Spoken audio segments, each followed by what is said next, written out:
Prions. Seigneur, nous voulons encore ce matin que tu nous amènes où tu es et que tu nous amènes aussi où tu veux. Père de grâce, nous voulons disposer nos cœurs encore. Nous voulons prier pour que ta grâce, Seigneur, se manifeste à tous chacun. Que chacun puisse te voir tel que tu es réellement, Seigneur. Et que, Seigneur, que nos âmes soient sauvées par ta grâce. Père de grâce et de bonté, Seigneur, nous confions toutes choses entre tes mains. Nous te disons merci d'avance parce que tu nous as aimés et tu nous aimes. Au nom de Jésus, nous avons prié. Amen.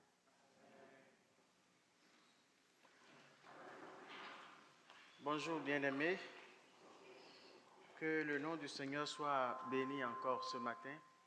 Lui qui nous permet de nous voir encore ce matin en sa présence, bénéficiant de cette douce gratuité, comme l'a écrit quelqu'un. Ce matin, j'aimerais nous parler d'un thème que nous connaissons très bien. Nous connaissons ce sujet-là tellement bien. Mais j'aimerais juste vous rappeler un certain nombre de choses, si vous permettez, bien-aimés. Ce matin, nous allons lire dans le livre de Genèse. Nous allons lire Genèse chapitre 27, le verset 32. Ensuite, lire le Genèse chapitre 28, du premier verset au verset 5. Et enfin, nous allons lire Genèse chapitre 32, du verset 25 jusqu'au verset 31. Si on est là, nous allons commencer la lecture de ce texte.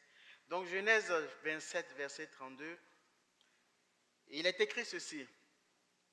Son père Isaac lui demanda, « Qui es-tu » Il répondit, « Je suis ton fils aîné, Ésaü. » Isaac fut saisi d'une violente émotion et dit, « Qui est donc celui qui a chassé du gibier et me l'a apporté? J'ai mangé de tout avant que tu ne viennes et je l'ai béni. » Et effectivement, il sera béni. Donc c'est Genèse 27 du verset 32 au verset 33. Le deuxième texte que nous lisons, c'est une continuité. Au verset chapitre 28, à partir du premier verset, il est écrit ceci. Isaac appela Jacob, le bénit et lui ordonna, « Tu ne prendras pas une femme cananéenne. Lève-toi à Padam Aram, chez Bethuel, le père de ta mère, et prends-y une femme parmi les filles de Laban, le frère de ta mère. Que le Dieu Tout-Puissant te bénisse, te fasse proliférer et te multiplie, afin que tu donnes naissance à tout un groupe de peuples, qu'il te donne la bénédiction d'Abraham, à toi et à ta descendance avec toi, afin que tu possèdes le pays où tu séjournes en étranger et qu'il a donné à Abraham. » Verset 5. Isaac fit donc partir Jacob et celui-ci s'en alla à Padam Aram chez Laban, fils de Bethuel l'araméen, frère de Rebecca, la mère de Jacob et d'Ésaü. Et bien aimés, ce matin j'aimerais vous parler de l'obéissance, la clé de la bénédiction. Le texte que nous avons lu ce matin, c'est un texte qui nous parle d'une histoire familiale. Je ne dirais pas tragique, mais en partie tragique, elle est en partie joyeuse. Parce que c'est une histoire qui concerne deux frères, deux jumeaux, nés le même jour, Jacob et Ésaü.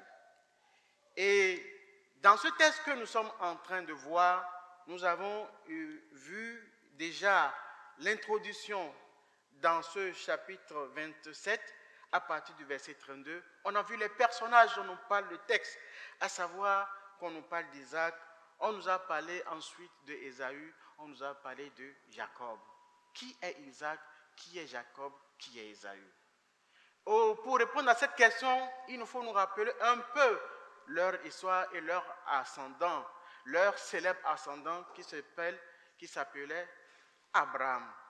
Abraham, c'est l'homme qui a quitté Our en Babylonie, très loin de chez lui, pour répondre à l'appel d'un Dieu que ne connaissaient pas ses pères, d'un Dieu qui était inconnu dans son clan. Il est parti donc à l'appel de ce Dieu-là qui lui a dit « va ». Et ces choses-là, nous allons le trouver dans Genèse 12, vous le connaissez bien, dans les 3 premiers versets. Nous allons relire quand même ces choses-là et qui fondent un peu ce que nous sommes en train de dire aujourd'hui. L'Éternel dit à Abraham, quitte ton pays, ta patrie et ta famille et va dans le pays que je te montrerai. Et lorsque Dieu parlait ainsi à Abraham, il habitait en Our, en Babylonie. Donc, Our, si nous devons le situer aujourd'hui, se situe dans l'actuel Irak. Très loin de chez lui. Mais c'est un Dieu qu'il ne connaissait pas. On ne sait pas comment est-ce qu'il lui a parlé. On ne sait pas comment il a communiqué cet ordre, mais il lui a donné cet ordre et Abraham est parti. Et il est parti pour un pays qu'il ne connaissait pas. Et il a dit, quitte ton pays. Si nous voyons un peu cette histoire, c'est une histoire un peu qui fait réfléchir. Dans le verset 31 du chapitre 11, donc l'avant-dernier verset du chapitre 11, qui a commencé l'histoire du père d'Abraham, qui lui s'appelle Térak, il a été écrit ceci. Térak prit son fils Abraham, son petit-fils Lot, qui était le fils de Haran, et sa belle-fille Sarai, la femme de son fils Abraham. Ils sortirent ensemble d'Our en Chaldée pour se rendre dans le pays de Canaan. Mais arrivés à Charan, ils s'y installèrent. On nous a parlé d'Abraham à partir du chapitre 12. Mais la fin du chapitre 11 nous raconte l'histoire de son père à lui, qui s'appelle Térak. Et on a vu que Térak a aussi quitté Our en Babylonie. Dans cette histoire, ils ont quitté en Babylonie ensemble. Et pour rappeler encore, Térak avait 3 fils. Il avait son fils, l'un de ses fils que nous connaissons bien, Abraham. Ensuite, il a eu comme fils encore Nachor et Haran. Et l'histoire biblique, la Bible nous raconte qu'il y a eu un de ses fils, Haran, qui est mort du vivant de son père dans leur pays d'origine. Nachor n'a pas fait le déplacement avec eux. Je ne sais pas ce qui s'est passé dans la tête de Térak pour faire le déplacement, pour faire le voyage avec son fils Abraham. Pourquoi est-ce que nous disons cette chose? Si nous lisons le chapitre 7 du livre des Actes, la Bible, le Seigneur nous révèle beaucoup de choses. Il y a des choses qui ont été révélées avant, il y a des choses qui nous ont complétées après, toujours dans la révélation de la Bible. Dans le chapitre 7, nous avons d'autres éléments qui nous permettent de mieux comprendre ce qui s'est passé. Et nous voyons qu'effectivement, Dieu a dit dans sa parole qu'il a dit à Abraham, c'est lui qui lui était apparu déjà quand il était en Our en Babylonie. La Bible n'a jamais dit que le Seigneur était apparu, que Dieu était apparu à Térak. Mais ce que nous voyons, c'est que Térak est parti. Je ne sais pas, est-ce qu'Abraham a parlé à Térak de sa vision ou bien qu'il a parlé à Térak de l'ordre qu'il a reçu de se mettre en route vers un pays inconnu. Mais ce qui est sûr, c'est que Térak est parti. Et ils sont arrivés à Charan, donc ils ne sont pas encore arrivés juste à Charan. C'est là-bas que Térak est décédé, il est mort. Et on va voir que Dieu va demander encore à Abraham de continuer sa route. Et il a continué sa route en marchant, ne sachant où aller, mais selon l'ordre que lui a été donné, va dans le pays que je te montrerai. Donc il marchait sans but. Il ne savait pas où il allait. C'était un nomade. Il faisait un voyage peut-être cette journée, il ne sait pas ce qui va se passer demain. Et c'est ainsi que, voyageant, Abraham l'hébreu, le nomade, est arrivé donc au pays de Canaan. Après avoir traversé l'Euphrate, il est arrivé donc dans ce pays de Canaan où Dieu lui dit, voici, au verset 2, il lui dit, je ferai de toi une grande nation, je te bénirai. Je rendrai ton nom grand et tu seras une source de bénédiction. Je bénirai ceux qui te béniront et je maudirai ceux qui te maudiront. Et toute la famille de la terre seront bénies en toi. Voilà ce que Dieu lui a dit lorsque Abraham a obéi et il est parti. Quand Abraham est parti, quand le Seigneur lui a apparu à Abraham, il lui a dit, quitte ton pays, et il lui a donné cette bénédiction-là en promesse. Quitte ton pays, je ferai de toi une grande nation, je te bénirai, je rendrai ton nom grand, et tu seras une source de bénédiction. Et au verset 4, on nous dit qu'Abraham partit conformément à la parole de l'Éternel. Et Lot, son neveu, est parti avec lui. Voilà un peu le cocktail qu'il a reçu avant de partir, avant de se mettre en route, à l'ordre d'un Dieu qui ne connaissait pas ses pères, mais il est parti quand même. Et il est parti, et la question de savoir maintenant, à quel moment ce que Dieu lui a dit s'accomplira. Parce que dans la parole que Dieu lui a annoncée, Dieu ne lui a pas donné de date d'accomplissement de ses promesses. Il n'a pas dit, lorsque tu m'obéiras, ou bien lorsque tu partiras, alors 2 ans après je te bénirai. Non, 50 ans après je te bénirai. Non, c'est 70 ans. Dieu ne lui a rien dit dans ce détail. Tout ce qu'il lui a dit, c'est va et je ferai de toi. Va et je ferai de toi. Il n'a pas dit je fais de toi. Il dit je ferai de toi. Donc, c'est dans un futur ce qu'il est en train de lui promettre. Je ferai. Et dans cette histoire, il n'y a rien de précis pour Abraham, mais Abraham est quand même parti. Abraham est parti. Et la question maintenant, quand est-ce que Dieu il fera accomplir pour Abraham ce qu'il lui a promis? Quand? À partir de quel moment? Et quand nous voyons, je voudrais qu'on revoie un peu cette promesse qu'il a faite à Abraham, parce que c'est beaucoup de choses. Première chose, je ferai de toi une grande nation. Deuxième chose, je te bénirai. Je te bénirai. Je te bénirai. Ensuite, il dit, je rendrai ton nom grand. Et tu seras une source de bénédiction. Et ce n'est pas fini. Ce qui vient est encore plus terrible. Il dit, je bénirai ceux qui te béniront, je maudirai ceux qui te maudiront. Et il finit, toutes les familles de la terre seront bénies en toi. Quelle promesse de bénédiction. Si Dieu réalise pour Abraham ce qu'il lui a promis, je ne sais pas ce qu'il a fait d'Abraham. La promesse qu'il a faite à Abraham est une grande promesse. C'est une promesse inestimable. Et quand nous rentrons dans le détail de cette promesse-là, en dehors des promesses qui sont adressées à lui, Abraham, où il dit qu'il le bénira, ce n'est pas tout. Il a dit qu'il fera de lui une source de bénédiction. Une source de bénédiction. Tu seras une source de bénédiction.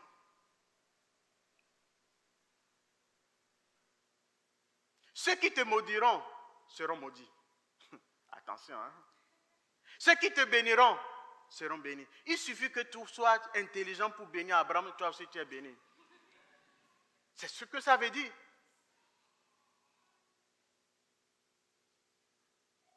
Je ne sais pas comment on peut appeler cette bénédiction-là. C'est une bénédiction, je ne sais pas. Est-ce qu'il y a encore une autre bénédiction plus grande?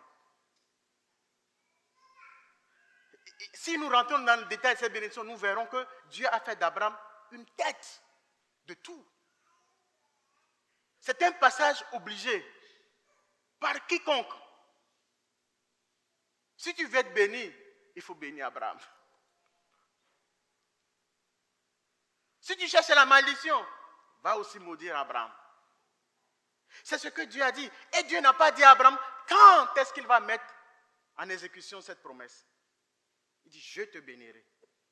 C'est ce qu'il lui a dit dès le moment où il a vu, quand il était en Our, en Babylonie, Abraham est parti avec cette promesse, c'est une promesse d'un Dieu étranger, d'un Dieu que ne connaissait pas ses pères. Mais il est parti. Et puis, arrivé, après avoir traversé l'Euphrate, maintenant il lui dit, oui, arrête-toi ici. Il dit, la terre dont tu as foulé les pieds, je te la donnerai. Il commence par lui faire une répétition de ses promesses, mais là c'est précis. Il dit, je donnerai ce pays à ta descendance. Il commence par là. Je donnerai ce pays à ta descendance. Encore une fois, vous allez remarquer que c'est encore une promesse. Oui, vous voyez ce que Dieu dit? Dieu n'a pas dit à Abraham, je te donne ce pays. Il n'a pas dit, je te donne ce pays. Je le donnerai à ta descendance. C'est une promesse. Une fois encore. C'est encore une autre promesse de Dieu. Abraham a célébré l'Éternel, le Dieu qui lui est apparu, le Dieu qui l'a envoyé et qui l'a amené dans ce pays. Il a célébré. Ensuite, c'est dans l'histoire de la vie d'Abraham qu'on va découvrir que dès l'instant que Abraham a quitté, a obéi à la voix de Dieu, en fait, la promesse de Dieu a commencé par s'accomplir. Et cela, on va le trouver dans le vécu d'Abraham. Peu de temps après son arrivée dans le pays de Canaan, il aura une grande famine dans le pays. Et Abraham va descendre en Égypte. Le texte ne nous dit pas qu'Abraham a demandé la volonté de Dieu avant de descendre en Égypte. On ne nous en parle pas. Donc on ne parle pas de ce qu'on ne sait pas. Mais on sait qu'il est descendu en Égypte. Ensuite, il a dit à sa femme, avant de descendre en Égypte, ils ont eu un deal où il a dit, tu diras partout que tu es ma sœur. C'est vrai que selon l'histoire et d'après son explication, c'est sa demi-sœur, mais elle est devenue sa femme. Donc, dès ce moment, le titre officiel qu'elle devrait avoir partout, c'est sa femme et non plus sa sœur. Mais Abraham a dit à Sarai, il lui a dit, attention, tu diras partout que tu es ma sœur. Et ainsi, on ne me fera pas du mal et on me traitera bien. Il a fait de la manipulation. Il a menti. Et il est descendu en Égypte. Et là-bas, effectivement, les gens, les grands de Pharaon ont vu la femme d'Abraham. Comme il a dit, c'est sa sœur. Ils l'ont prise, ils voulaient la donner à leur maître. Et qu'est-ce qui s'est passé? On va voir l'intervention de l'Éternel, le Dieu qui a envoyé Abraham, qui va frapper le Pharaon et sa famille de grands fléaux, à un tel point que le Pharaon maintenant va appeler Abraham pour dire, mais qu'est-ce que tu m'as fait là? Pourquoi tu ne m'as pas dit que cette femme-là était ta femme? Parce qu'il a senti tellement la main de Dieu sur lui qu'il est obligé de relâcher cette femme-là. Et ce n'est pas tout. Donc nous voyons que déjà là, malgré que Abraham a menti, a fait de la manipulation, il avait déjà le fait de la bénédiction de Dieu sur la vie d'Abraham. Il était protégé par Dieu. Et même si lui ne savait pas, Dieu veillait sur ses intérêts. Et pour lui, et plus tard, le psalmiste va le dire, que pour eux, Dieu a menacé des rois. Pas un peu, hein? Il les a menacés. Non pas seulement Pharaon. Ensuite, la même histoire va se répéter chez Abimelech. Et là encore, Dieu va menacer Abimelech pour dire, la femme que tu as prise là, c'est la femme d'Abraham. Et Abraham, c'est mon prophète. Si tu veux la guérison, va voir Abraham pour qu'il prie pour toi. Il a fait d'Abraham un personnage incontournable et béni. La bénédiction de Dieu s'est manifestée dans la vie d'Abraham, dans son vécu quotidien. Dieu l'a béni de toutes sortes de bénédictions. Et j'aimerais ajouter un élément quand même qui montre à quel point Abraham était béni. Lot, son neveu, s'est séparé de lui et il y a eu une guerre entre des peuples qui habitaient quand même dans la région proche de la Babylonie là-bas, puisqu'il y avait les Élamites qui étaient venus le roi de Shinéa, c'est un roi qui vient de la région de Babylone là-bas. Ils sont venus, ils ont attaqué les rois de Sodome et Gomorrhe. Ils ont fait une bataille où les rois de Sodome et Gomorrhe ont été battus, on a pris tous les biens, ils sont partis. Ils ont pris aussi Lot, son neveu, ils sont partis avec lui. Alors quand Abraham a appris que son neveu a été emporté, c'est terrible quand même. C'est 5 rois qui sont venus avec des armées innombrables. Et lui, il a armé combien? Il a armé à peine 300 de ses serviteurs. À peine 300. Et c'est comme ça que Abraham est parti en attaque.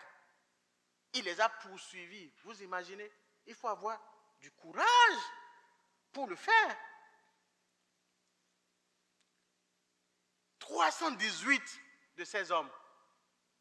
Il a été aidé par les Amoréens qui étaient ses voisins, mais ils n'étaient pas nombreux par rapport à cette multitude qui était très armée. Déjà, avoir ce courage-là de les poursuivre et de les attaquer, c'est des rois qui ont battu tout le monde. Sur tout le passage-là, ils ne faisaient que battre les gens.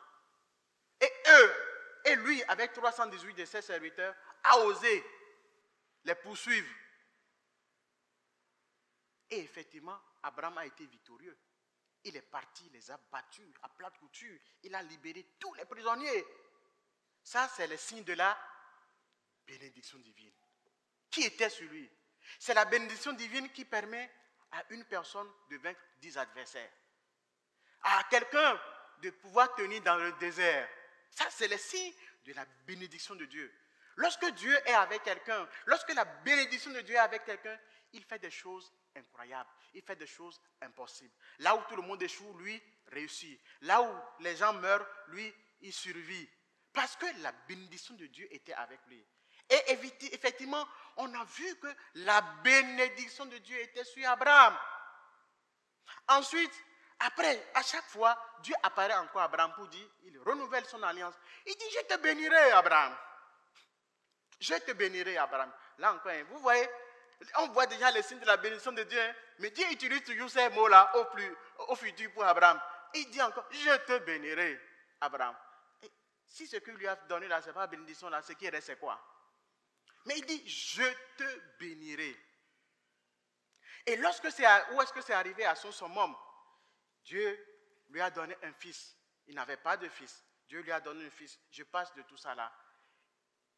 Et Dieu lui donne maintenant ce fils-là, qui s'appelait Isaac, qu'il a attendu pendant longtemps, où Dieu lui a dit, je multiplierai ta descendance par celui-ci. Dieu lui dit, prends Isaac ton fils, que tu aimes tant là. Le fils que tu as eu à combien, 90 ans là, ou bien 99 ans, tu le prends et tu me l'offres en sacrifice.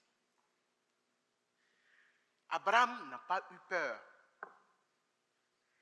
Et là, il était déjà devenu Abraham. Je ne raconte plus trop toute l'histoire. Et il n'a pas eu peur. Il a pris Isaac, son fils, il est monté sur la montagne avec lui. Il était prêt à égorger son fils. Et Dieu lui a dit, écoute, arrête. Prends le bélier qui est là-bas, là. Prends-le à la place de ton fils. Il dit, je sais maintenant que tu crains Dieu. Et c'est pour ça, cette fois-ci maintenant là, il ajoute un serment à sa promesse.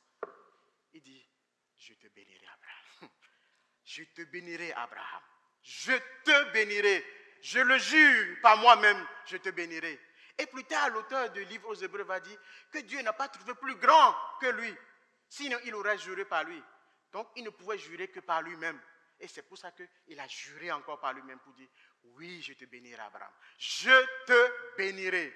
Et vous avez encore, il parle encore de « je te bénirai ». Si Abraham, n'étant que porteur de la promesse de Dieu, s'il était juste porteur de la promesse de Dieu, et on voit tous ses effets dans sa vie, alors qu'en sera-t-il de celui à qui la promesse est destinée, ou bien celui dans la vie de qui la promesse va se manifester. Et cette promesse est tombé aussi sur son fils Isaac. Il a été le porteur de cette promesse-là. Et dans l'histoire que nous avons lue, on a vu comment Isaac aussi a vécu. Et au soir de sa vie, Isaac, lui, il avait 2 fils jumeaux. L'un c'était Jacob, l'autre était Ésaü. Ésaü était l'aîné. Il est sorti juste et puis son frère est sorti après lui. Et dans leur tradition, dans leur coutume, il y a le droit d'aînesse. Ça veut dire que dès le début, celui qui devait avoir la promesse d'Abraham, la promesse d'Isaac, puisque cette même promesse d'Abraham a été faite à Isaac, Dieu aussi a apparu à Isaac, il a dit, je te bénirai Isaac, tel que je l'ai promis à ton père Abraham. Je te bénirai. Ta descendance sera nombreuse. Des peuples sortiront de toi. Je veux dire qu'il est aussi l'héritier de la promesse d'Abraham. C'est-à-dire les mêmes choses. C'est-à-dire, si celui qui bénit Isaac aussi, il est béni. Celui qui maudit Isaac aussi, il est maudit. Et toutes les familles de la terre seront bénies à Isaac. Maintenant qu'il a 2 enfants, 2 jumeaux, à qui cette promesse ira-t-elle? Si on doit suivre notre règle humaine, elle doit revenir à Ésaü. Parce qu'il est l'aîné. Il a le droit d'aînesse. Mais cette promesse n'est pas venue à Ésaü. Tout simplement parce que Ésaü a méprisé les dons de Dieu. Déjà, le droit d'aînesse qu'il avait, Ésaü l'a vendu à son frère Jacob pour un plat de lentilles. Il est revenu de chasse un jour, il avait faim. Et il a demandé à son frère qui préparait son plat de lentilles. Il dit, s'il te plaît, donne-moi un peu de ton plat de lentilles. Il dit, non, je ne te donnerai pas. Il dit, sinon, tu me vends ton droit d'aînesse. Il dit, si je meurs maintenant, à quoi va me servir le droit d'aînesse? Prends-le. C'est ainsi, et c'est comme ça que Ésaü a méprisé le don de Dieu. Déjà, dans sa pensée et dans son cœur, Ésaü n'a pas respecté le don qui lui a été fait. C'est un don qui lui a été fait, d'être aîné. Ésaü n'a pas apprécié cela. Et c'est aussi pour cela que Dieu a rejeté Ésaü, comme étant celui qui n'est pas digne de prendre la promesse d'Abraham. Mais cette chose qui a été manifestée dans la vie d'Ésaü, Dieu l'avait déjà vue bien avant même que Énaïs ne naisse. C'est quand déjà leur maman Rebecca était enceinte, elle sentait que les jumeaux se battaient dans son ventre. Elle a demandé à Dieu, mais qu'est-ce que ça veut dire? Et il lui a dit, il y a 2 peuples dans ton ventre. Il y a 2 peuples dans ton ventre. Le plus jeune supplantera son aîné. Il supplantera son aîné. Il le dominera. Et ça, c'est ce que Dieu avait déjà révélé. Mais dans la vie d'Ésaü, même là, on a vu exactement ce que Ésaü a fait. Comment est-ce qu'il a méprisé son droit d'aînesse. Et c'est aussi pour ça aussi que Dieu aussi l'a trouvé, l'a jugé indigne de la bénédiction d'Abraham. La bénédiction d'Abraham, Dieu ne donne pas sa bénédiction à n'importe qui. C'est ce que ça veut dire. Dieu donne sa bénédiction à celui qui la mérite. Et on mérite la bénédiction de Dieu par la foi et l'obéissance. La foi, dans cette définition qu'est l'obéissance. La foi se définit de 2 manières. Pas de 2 manières. C'est une pièce de monnaie, c'est comme une pièce de monnaie qui a 2 faces. Et tout ça, c'est la foi. Que dit l'Écriture? La foi est une ferme assurance des choses qu'on espère. Et en même temps, elle est une démonstration de ce qu'on ne voit pas. C'est une ferme assurance. C'est-à-dire que la foi, elle est dans le cœur. On a foi. J'ai l'assurance, j'ai foi, j'ai confiance en Dieu. Mais la foi est aussi démonstrative. C'est pas mais elle est aussi démonstrative. L'une de ces, quand vous voyez une pièce de monnaie, une face n'exclut pas l'autre. On prend la pièce telle qu'elle est, avec ses 2 faces. la foi aussi se présente avec deux faces, deux facettes, deux aspects qui définissent la foi. Donc on ne veut pas dire j'ai la foi, oui j'ai la foi, mais elle n'est pas démonstrative. Ce n'est pas possible. Je ne peux pas non plus dire non, moi, ma foi juste est démonstrative, mais je n'ai pas cette assurance-là dans mon cœur. Donc la foi se définit avec ces deux aspects-là. Et c'est par la foi que Abraham est parti. Et d'ailleurs, tous les héritiers de la promesse d'Abraham, ils vont être héritiers. Il y a un trait distinctif qu'on va trouver parmi eux. C'est ce qu'on appelle la foi. La foi, c'est la confiance en Dieu. Et cet élément, on ne l'a pas retrouvé dans la vie d'Ésaü. Ésaü n'a pas eu foi. S'il avait eu foi lorsqu'il avait faim, il aurait foi en Dieu. Pour dire que, mais si Dieu lui destine, lui a permis d'être aîné, ça veut dire que Dieu le maintiendra aussi en vie pour qu'il puisse hériter de la promesse d'Abraham. Mais il n'a pas fait cette confiance-là en Dieu. Il a préféré manger de ce potage-là et vivre ce jour-là. Ce qui va arriver après, ce dont on parle après, ça ne l'intéresse pas. Et c'est ainsi que Ésaü a méprisé le droit d'aînesse. Et c'est ainsi qu'il s'est déclaré indigne de prendre l'héritage d'Abraham. Le glorieux héritage d'Abraham. Cette promesse qui dit que tu seras béni et tu seras une source de bénédiction. Quiconque te bénit sera béni. Quiconque te maudit sera maudit. Et toutes les familles de la terre seront bénies en toi. Pour Ésaü, ce n'était pas important. Il fallait qu'il mange ce potage-là, le jour-là même là. Et cela nous montre que nos yeux ne doivent pas être fixés sur les choses d'aujourd'hui, mais nos yeux doivent être fixés sur les choses de demain, les choses de l'éternité. Nous ne devons pas être des êtres humains, des chrétiens qui vivent seulement pour aujourd'hui. Nous devons vivre pour demain. Nous devons vivre pour après-demain. Nous devons vivre pour l'éternité. Si nous devons seulement regarder à ce qui se passe aujourd'hui, faire et calculer nos vies sur ce qui se passe, ce que nous vivons aujourd'hui, alors nous avons tout perdu. Si nous n'avons pas l'espérance de l'éternité, si nous ne nous inscrivons pas dans l'éternité, nous avons perdu notre temps. Et c'est ainsi que Ésaü s'est disqualifié de la promesse d'Abraham. Et il ne restait quoi? Que son frère Jacob.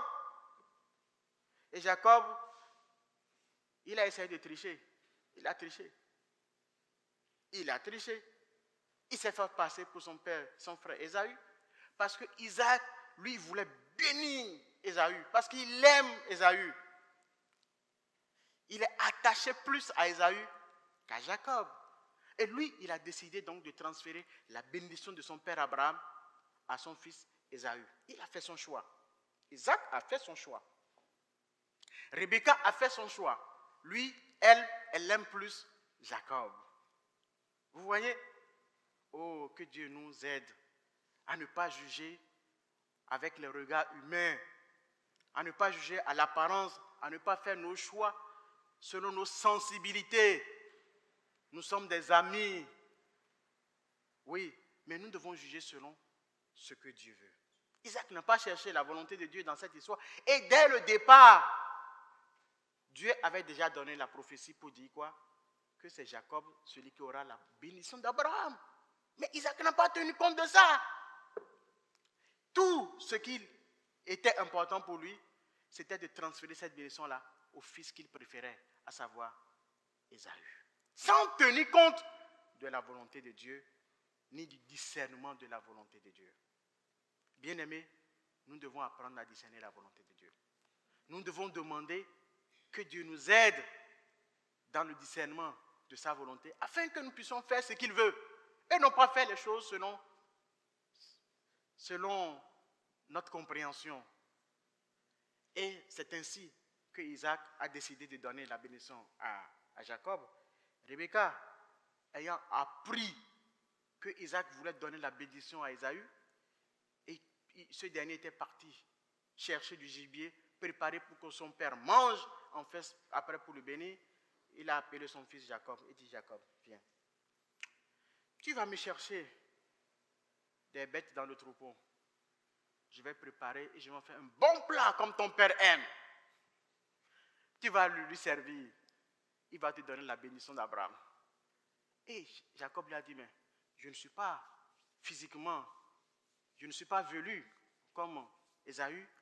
Notre père, le père, il le saura que ce n'est pas Ésaü. Il risque maintenant de me maudire. Et il dit, bon, écoute, tu prends les vêtements d'Ésaü.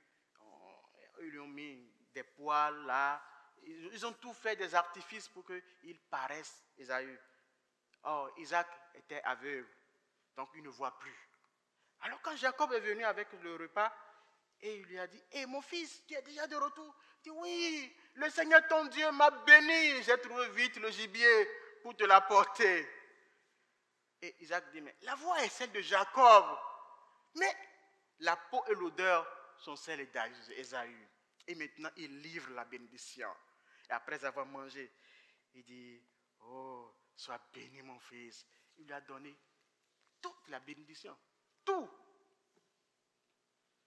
Quand maintenant Jacob a mangé, il a pris la bénédiction là, que maintenant que notre ami Ésaü est arrivé, il est arrivé trop tard. La bénédiction est déjà livrée.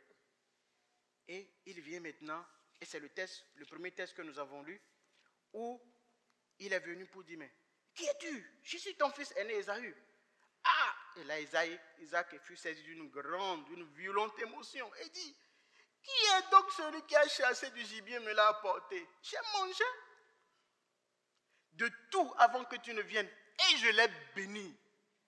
Et il ajoute quelque chose, hein.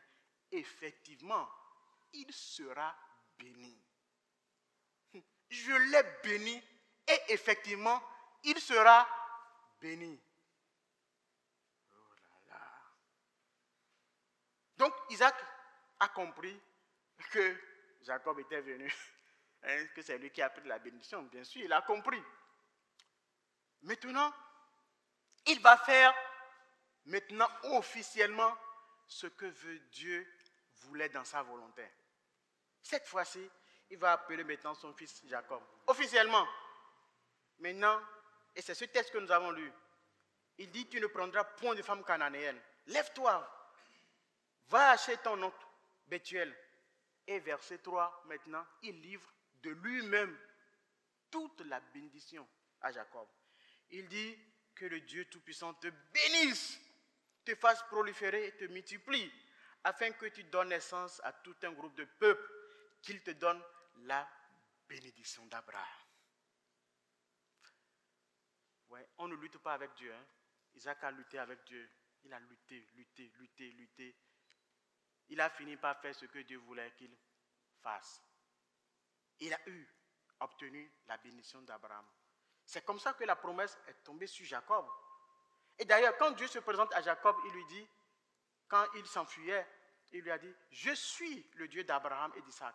Il n'a pas dit le Dieu de Jacob. Hein. Parce que Jacob ne connaissait pas encore bien ce Dieu-là. Et d'ailleurs, lorsqu'il va faire un serment avec son oncle, avec son beau-père Laban, il va jurer au nom de celui qui craint son père Isaac. Il n'a pas juré au nom de l'Éternel, le Dieu de Jacob, mais il a juré au nom de l'Éternel, le Dieu d'Isaac. Parce que Jacob, dans sa marche, n'avait pas encore ce contact intime avec Dieu. Puis, dans sa marche, avec tout ce qu'il a vécu, maintenant il retournait de son pays, parce que Dieu lui a encore apparu en songe pour dire, va maintenant dans ton pays. Il avait peur de son frère Ésaü, qui a juré de le tuer. Alors, il s'est passé quelque chose à Péniel. Jacob est resté seul. Et c'est ce texte que nous avons lu dans Genèse 32. Nous ne l'avons pas encore lu. Nous allons lire ensemble Genèse 32, versets 25 à 31. Jacob va rester seul. Et c'est alors qu'un homme lutta avec lui jusqu'au lever de l'aurore. Et voyant qu'il n'était pas vainqueur contre lui, cet homme le frappa à l'emboîture de la hanche. Celle-ci se déboîta pendant qu'il luttait avec lui. Il dit, laisse-moi partir, car l'aurore se lève. Jacob répondit, je ne te laisserai pas partir avant que tu ne m'aies béni. Ah, Jacob maintenant cherche sa bénédiction. Vous voyez, dans ce texte que nous avons lu, dans tous ces textes-là, on va voir beaucoup le futur. Hein. Je te bénirai, a dit Dieu. Et Isaac dit qu'il te donne la bénédiction d'Abraham. Qu'il te donne. De qui parle-t-il? Que Dieu lui-même te donne la bénédiction d'Abraham. Mais c'est sa prière, c'est sa bénédiction à lui. Et n'oublions pas que Isaac lui-même, il est béni de Dieu. Donc celui qu'il bénit est béni. C'est aussi pour ça qu'il a dit à Ésaü, je l'ai béni, il sera béni. Parce que c'est la parole de quelqu'un qui est béni. C'est quelqu'un qui a la bénédiction d'Abraham avec lui. Et s'il bénit quelqu'un, la personne sera bénie. Mais il bénit encore, il dit que le Seigneur lui-même là te donne la bénédiction d'Abraham. Et c'est à ça que Jacob va s'accrocher. Il a écouté cette promesse, cette prière de son père Isaac. Et c'est pour ça qu'il est dans cette lutte. Il n'a pas la certitude d'avoir la bénédiction d'Abraham. Il a besoin d'avoir une assurance dans sa vie spirituelle. Il a envie de s'accrocher, d'avoir une ancre à laquelle s'accrocher lorsque tout va se perdre. Il a besoin d'un repère dans sa vie. Jacob a bénéficié de la grâce de son père Isaac, de la grâce de son grand-père Abraham. Maintenant, il faut qu'il établisse sa propre relation avec Dieu. Dieu n'a pas de petit-fils, hein, bien-aimé. Dieu n'a pas d'arrière-petit-fils. Chacun doit faire une rencontre personnelle avec Dieu. Abraham a fait sa rencontre personnelle avec Dieu. Isaac a fait sa rencontre personnelle avec Dieu. Jacob est aussi en train de faire sa rencontre personnelle avec Dieu. Il a vu les bénédictions de Dieu, n'est-ce pas? Mais il lui manque l'intimité avec Dieu. Il lui manque cet ancrage personnel avec Dieu. Le Seigneur a dit à ses disciples que ce ne sont pas ceux qui disent Seigneur, Seigneur qui rentrent dans le royaume des cieux, mais celui-là seul qui fait la volonté de mon Père. Et certains vont lui dire, mais Seigneur, n'avons-nous pas prophétisé en ton nom? N'avons-nous pas fait des miracles en ton nom? Et il leur dirait, je ne vous ai jamais connu. Vous pouvez, Dieu peut faire des miracles par vous, hein? Dieu peut se manifester par vous, mais ça ne veut pas dire que vous êtes l'intime de Dieu. L'intimité avec Dieu, c'est ça, la qualité qui vous amènera dans l'éternité avec Dieu. Il a dit, dans ce texte, ce qu'il est en train de dire, c'est que le plus important là, ce n'est pas de chercher que vous fassiez des miracles ou bien que vous priez ceci, cela. Ça n'impressionne pas Dieu. La seule chose qui tient et qui est importante à Dieu, c'est l'intimité que vous avez avec Dieu. Est-ce que tu es intime avec le Seigneur? Et c'est ça que Jacob est en train de chercher. Il sait que sa bénédiction dépend de cette intimité. Et c'est pour ça qu'il a lutté.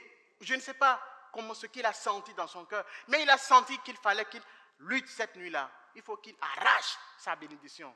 Il est resté là. Il est resté là. Quelqu'un est venu l'attaquer la nuit. Ils se sont battus. Jacob a tenu ferme.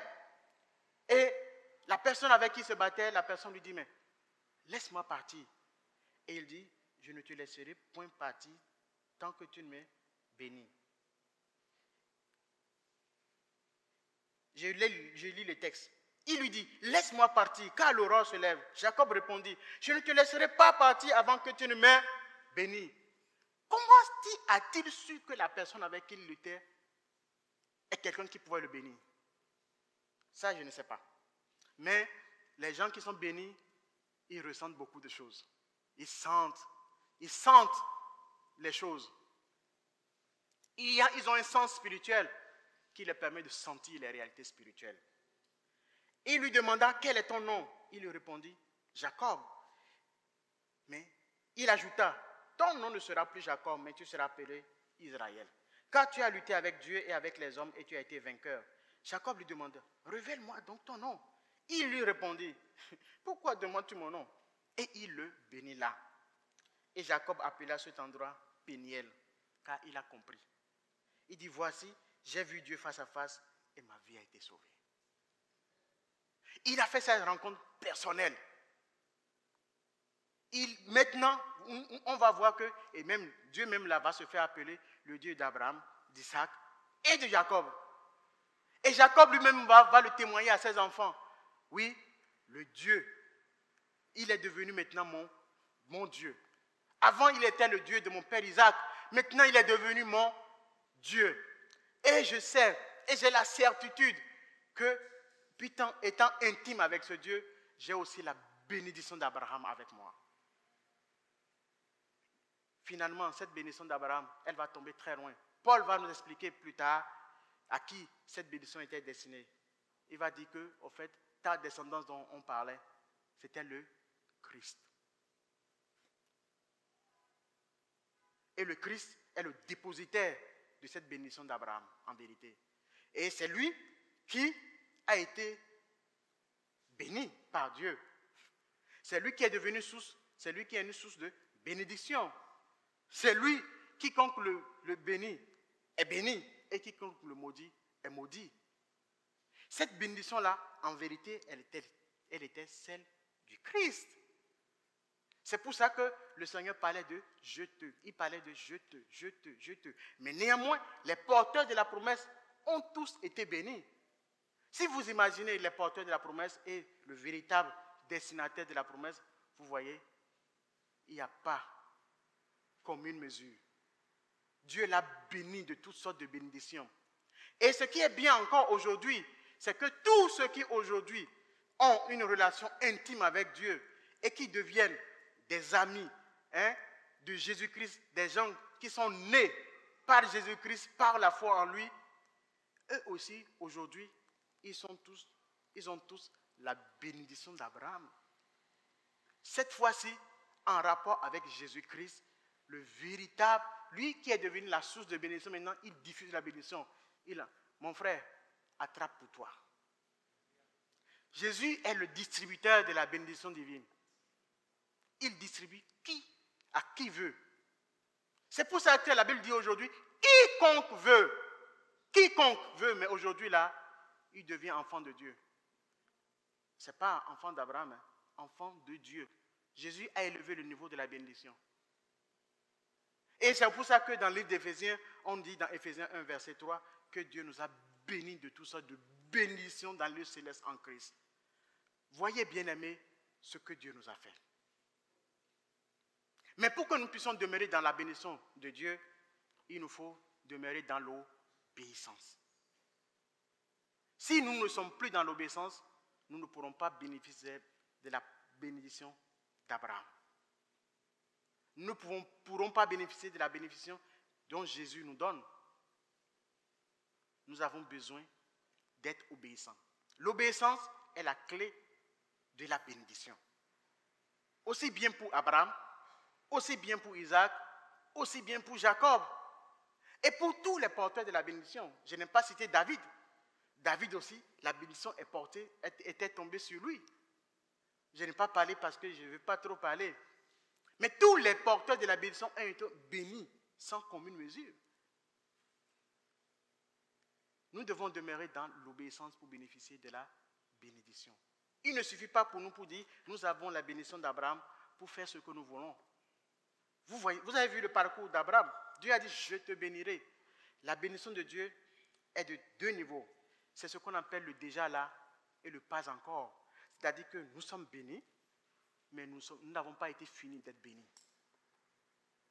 Nous n'avons pas fini d'être bénis. C'est-à-dire que nous avons une bénédiction maintenant, mais Dieu nous donnera encore une bénédiction dans 5 secondes, dans 1 minute, dans 1 heure, ainsi de suite, jusqu'à l'infini. Maintenant, que tu as eu la bénédiction de maintenant, ne dis pas que c'est fini, je peux faire ce que je veux. Si tu désobéis, tu verras, Dieu ne te bénira plus. Attention, tu resteras sur l'ancienne bénédiction que tu as eue, mais tu n'en auras pas de nouvelles. C'est pour ça que nous devons rester attachés à Dieu, nous devons être obéissants à sa voix, nous devons être obéissants à sa parole, si nous voulons demeurer dans la bénédiction. Si nous voulons demeurer dans la bénédiction, ce n'est pas parce que vous avez été identifié par Dieu pour avoir la bénédiction comme Ésaü, qu'elle est d'office donnée et acquise. Attention. Pour finir, j'aimerais vous rappeler quand même l'histoire du roi Saül.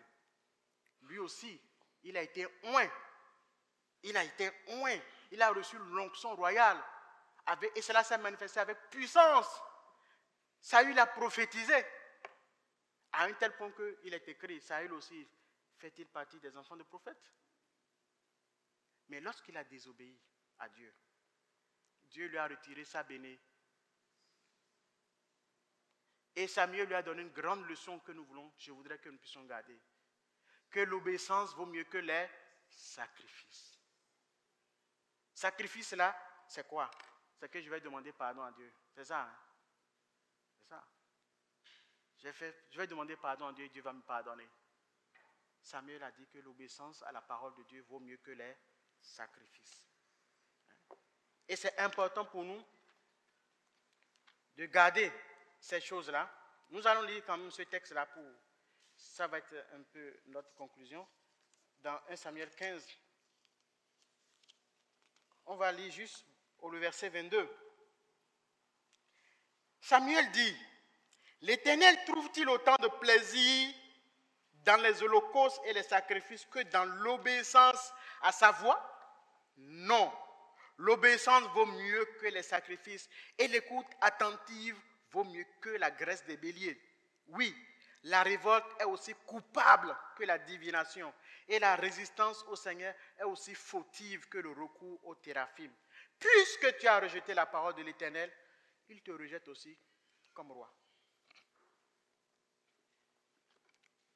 Donc nous n'allons pas dire oui, nous sommes les chrétiens, nous sommes au temps de la grâce. Attention, bien-aimés, l'obéissance à la voix de Dieu vaut mieux que les sacrifices. On n'a pas besoin de refaire l'histoire de Saül avant de savoir ça. La fin de Saül a été tragique. Ésaü aussi aurait pu avoir la bénédiction d'Abraham. Il était béni de par sa naissance. Mais, par son comportement, il s'est déchu de la grâce divine. C'est ce qu'on appelle ce déchoir de la grâce. C'est comme si tu étais dans une salle où il y a la grâce et tu sors pour dire non, moi je ne veux pas rester dans la grâce. Je veux de la disgrâce. Il faut être actif pour rester dans la disgrâce. Dans le cas d'Ésaü, il suffisait juste qu'il reste dans la grâce. Et pour rester dans la grâce, il fallait juste qu'il reste obéissant. Bien-aimé, ne dis pas à ton papa, ta maman est ceci, est cela, elle a la grâce de Dieu dans sa vie. Et toi, qu'en est-il? J'aimerais que nous puissions faire le point de notre vie ce matin. Aujourd'hui, le Seigneur nous donne sa bénédiction. Et elle la donne sans compter. Il donne une bénédiction infinie. Mais pourvu que nous puissions l'accepter par la foi. Et comme on a dit, la foi, ce n'est pas juste une foi pour dire j'aime le Seigneur dans la bouche ou bien dans les pensées. Aimer le Seigneur doit se traduire par des actes. Et c'est là où je peux dire j'ai la foi en Jésus. Oui, j'ai eu la foi. Abraham a eu la foi, il a quitté Our en Babylonie. Jacob a eu la foi, il a lutté à Péniel. Il a obéi à son père quand il lui a dit de partir. Et c'est ainsi que lui aussi, il est devenu, oui, béni. Le Seigneur voudrait te bénir ce matin, ma soeur. Il veut te bénir. Il veut enlever la malédiction qui est dans ta vie. Mais il suffit juste que tu sois obéissant. En quoi as-tu désobéi à ton Dieu? En quoi lui as-tu fait de la résistance? En quoi as-tu fait comme Isaac, faisant ta volonté et ne voulant pas accomplir la volonté de Dieu? Peut-être que le Seigneur t'appelle, toi tu ne veux pas répondre à son appel. Peut-être que là où tu es, tu n'as pas l'assurance de ton salut. Tu ne sais pas ce qui va se passer. Est-ce que tu passeras l'éternité avec Dieu? Est-ce que tu passeras l'éternité dans l'enfer? Il faut que tu le saches. Et il faut aussi que tu saches que tu peux échapper aux flammes de l'enfer. juste en obéissant. Car il dit dans sa parole, venez à moi, vous tous qui êtes fatigués, chargés, et je vous donnerai du repos. Il suffit juste que tu obéisses. Il suffit juste que tu dises, Seigneur, moi je suis fatigué. J'ai essayé de t'obéir. J'ai fait tout par moi-même, je n'ai pas pu. Mais maintenant, je veux venir à toi. Je veux te faire confiance. Je voudrais que tu m'aides à marcher dans la volonté de Dieu. S'il y a quelqu'un ici dans cette salle, j'aimerais que nous prions les yeux fermés, chacun prie pour lui. Mais s'il y a quelqu'un dans cette salle qui veut faire aujourd'hui la paix avec Dieu, il peut se lever là où il est. Aujourd'hui, le Seigneur, il te parle. Le Seigneur, il est prêt à te donner la bénédiction. Qui te donne la bénédiction de Jésus? Et la bénédiction de Jésus, c'est une grande bénédiction. Jésus a dit que si quelqu'un croit en moi, même s'il meurt, je le ressusciterai au dernier jour. Parce que je suis la vie et la résurrection. Il a le pouvoir sur la mort.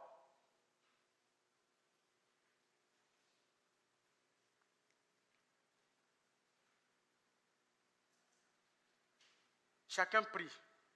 Prions. Ce que tu sens que le Seigneur te dit de faire ce matin, fais-le. Si le Seigneur te rappelle quelque chose, il y a longtemps, que tu aurais dû faire, tu n'as pas fait, c'est le moment de prendre de nouveaux engagements. Mais ne prenons pas les engagements à la bouche. Demandons aussi sa force pour marcher dans sa volonté.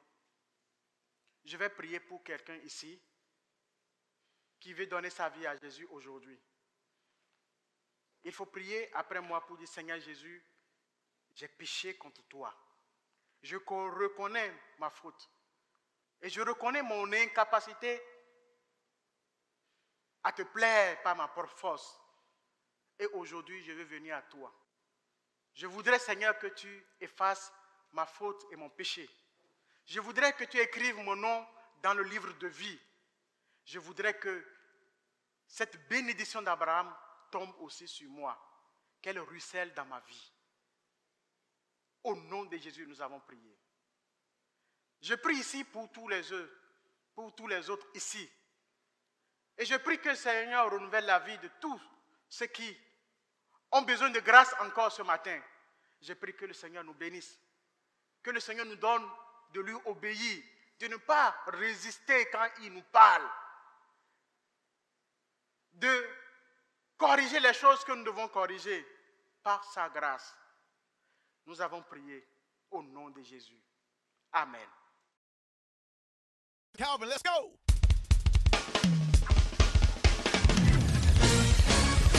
Woo! Yeah. This song right here.